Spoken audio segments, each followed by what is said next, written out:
একটা নির্বাচন আসলো যেটার জন্য আমি মোটেও প্রস্তুত ছিলাম না। তবে যাই হোক তাই হোক, যেটাই হোক নির্বাচনে আমি কিন্তু এই নির্বাচনটা প্রতি বছর চাই। আসসালামু আলাইকুম, সবার কি অবস্থা? আশা করছি সবাই অনেক বেশি ভালো আছেন। এত বছর পরে এত সুন্দরভাবে নির্বাচন, আমার মনে হয় প্রত্যেকটা বিবাহিত আপু চায় যে এই নির্বাচন যেন প্রতি বছরই হয়। ভোট দিবে দিবে করে যারা যারা বাবার বাড়িতে ভোটার তারা কিন্তু 4 দিনে ছুটি পেয়ে বাবার বাড়িতে চলে আসে। যারা শ্বশুর বাড়িতে ভোটার কিন্তু ভোট দেওয়ার সাথে সাথে তো গাড়ি চলবে না, সেই জন্য 4 দিনে ছুটিটা যাতে মিস না হয় তাই বাবার বাড়িতে চলে আসছে। অনেক দিন পরে বাড়ির সব বোনেরা মিলে যখন একসাথে হয়েছি তো দারুণ কিছু তো হতেই হবে, তাই না? হ্যাঁ, উপলক্ষটা কিন্তু নির্বাচনের উপলক্ষেই তো আসা সবার। আমাদের বাড়িতে কিন্তু এর আগের বছর অনেক বড় সড়ো করেই পিকনিক হয়েছিল, বাট এইবার কিছু সমস্যার কারণে বাড়ির অনেক মেম্বাররাই অসুস্থ, সেই জন্য আর পিকনিকটা করা হয় নাই। যাক, ফাইনালি আমাদের আশাটা পূরণ হয়েছে আলহামদুলিল্লাহ। ছিল বৃহস্পতিবার, আমাদের এই আয়োজনটা ছিল শুক্রবার রাতের। বাড়ি ভর্তি সব বোনেরা, রাতের বেলায় অনেক মজা করছি, অনেক গান আড্ডা মজা।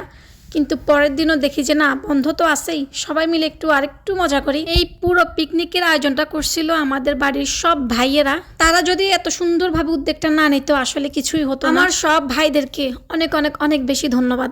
এই দিকে তো বিজয়ের উল্লাস তখন অলরেডি ঘোষণা দিয়ে ফেলছে যে বিএনপি জিতে গেছে। বাড়ির সামনে দেখি ট্রাক ভর্তি করে তারা বিজয়ের উল্লাস করতে, সবাই মিলে এক দৌড় দিয়ে সেইখানেও গেলাম। তারপর আমি একটু রান্না বান্না ট্রাই করতেছিলাম যে আমিও পারি কিনা দেখি। আবার দৌড় দিয়ে আয়নার সামনে আসলাম, এ বাবা আমি কালো হয়ে গেলাম নাকি সেটা দেখার জন্য। মনে পড়ছে আমি তো কোনো কালেই সুন্দর ছিলাম না, এখন আবার কি কালো হবো নতুন। এখানে পুরো 100 জনের বিরিয়ানি রান্না হয়েছে, 16 কেজি মুরগি, 13 কেজি চাউল, সাথে তো আরো যাবতীয় যা যা আছে সব কিছুই আছে। আর বিরিয়ানিটা এত বেশি মজা হয়েছে মানে আপনারা না খেলে বুঝতেই পারবেন না। শুধু আমরা বাড়িতে বাড়িতে যারা আছি তারাই। যাই হোক, এই দিক দিয়ে আমার শ্রদ্ধেয় দুলাভাইয়ের সাথে একটু মজা করলাম। দুলাভাই বলতেছিল যে তোমাকে তো সবসময় দেখি ফেসবুকে, দুলাভাইও নাকি আমার ভিডিওগুলো দেখে, শুনেই আমার মনটা ভালো হয়ে গেল। দুলাভাইকে অনেক অনেক বেশি ধন্যবাদ, পুরোটা সময় জুড়ে আমাদের সাথে অনেক অনেক মজা করছে, অনেক অনেক ভালো লাগছে। আমাদের পুরো বাড়িতে টোটালি আমরা 14 জন বোন, তো সেখানে 11 জনে উপস্থিত ছিলাম আলহামদুলিল্লাহ। 2 জন ছিল শ্বশুর বাড়িতে আসতে পারে নাই, আর একজন যে কিনা কখনোই আর আমাদের কোনো অনুষ্ঠানে